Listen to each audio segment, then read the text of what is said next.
cause du trauma colonial, car il s'est agi d'une situation d'esclavagisme.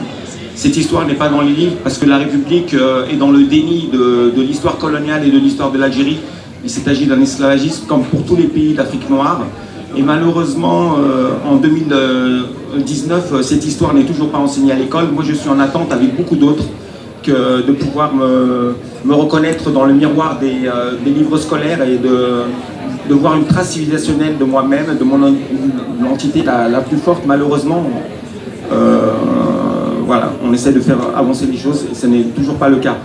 D'ailleurs, quand on regarde cette histoire, en fait, on découvre des choses énormes. Par exemple, qu'il y avait eu cette école psychiatrique coloniale, en fait, dont le chef de file était Antoine Porot.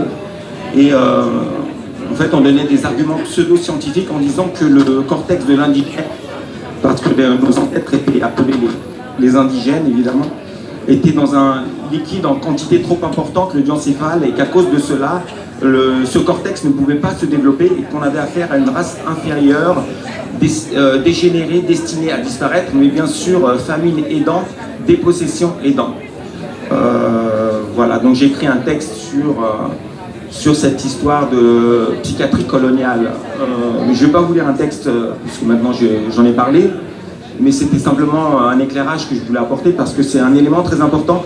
Il est dommage que l'histoire de l'Algérie colonisée soit occultée, qu'on ait affaire à un blanchiment d'idées, carrément voilà, que ni dans les livres scolaires, ni dans les livres d'histoire, on trouve la mémoire indigène. Voilà, je vais lire un autre texte.